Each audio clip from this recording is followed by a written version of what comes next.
About a month ago, I was playing softball, the first softball game of the year. I was really excited for our church team. I've been the coach of this or assistant coach for many years. And so we were playing catch because especially at my age, you have to really warm up and stretch out. And there were just a few of us out there. And so when you don't have two, you have three, you go back and forth, right? You have one person on one end and then you have two on the other end. And I was part of the two on the other end. So I would throw the ball, he would throw it to the next guy, then he'd throw it back to him, then throw it. So the triangle back and forth.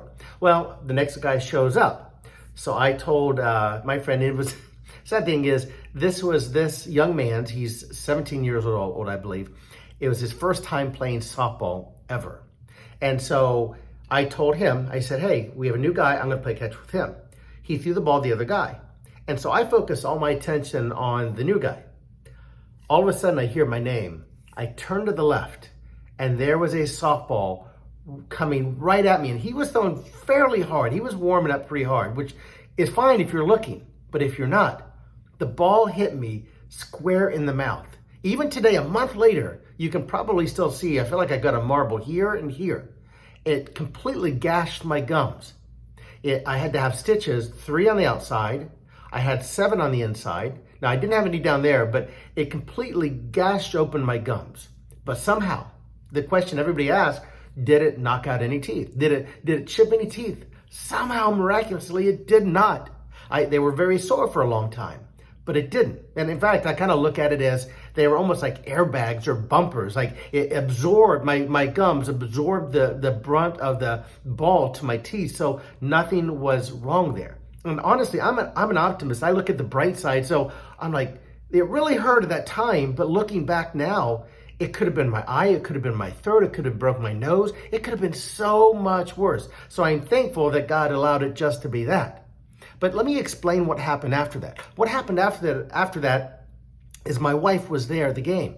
I could not drive. She took me to the immediate care center and stayed the entire time. She was a hero. She stayed the entire time while I got stitches in there, which honestly really hurt almost more than getting hit itself on the inside of my lip. But she was there the whole time, and it made me think, and this is where I'm going to tie it in as our 3-minute or probably more now, our 4-minute devotional of the day, is that I could not imagine doing that by myself. How many times do we, especially those of us who call ourselves Christians, look at our life and feel like we're on our own? Especially as a Christian, you think, okay, we give our lives to Christ, and the first thing we think of is, I believe in who Jesus is. He's the Son of God. He gave his life for us. And because of that, we get to have eternity in heaven forever. And that's incredible because as a Christian, you know there's no in between. You either believe who Jesus is through God and you're with a perfect God forever where there's no pain, no hurt, no sorrow, or you're without him, which is hell. But the thing we often forget is we have the power of Christ. When Jesus was ascended the last time into heaven, I think it was Acts 1:8, he says, but you will receive power when the Holy Spirit comes upon you. Then he goes on to say that you'll be my witnesses to tell others about me. But we have the Holy Spirit that gives us guidance when things aren't right in this life. And we are going to have so many times when things aren't right.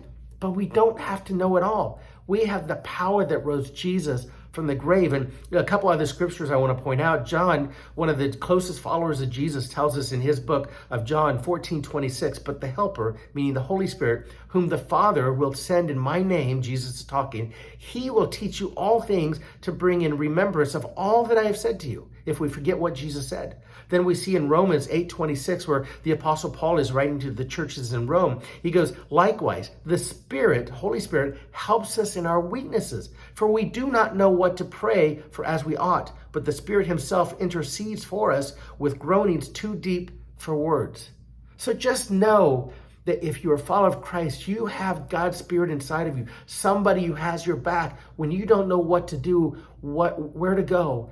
Pray and ask God for his Spirit to give you guidance. Know that you are never alone and his Spirit will guide you. That's a huge benefit of being a Christian, a follower of Christ. And if you're not a Christian, man, wouldn't you want that? Wouldn't you want help in your low times, in the good and the bad through this life? You can have that by accepting Christ in your life. I hope you have a great day.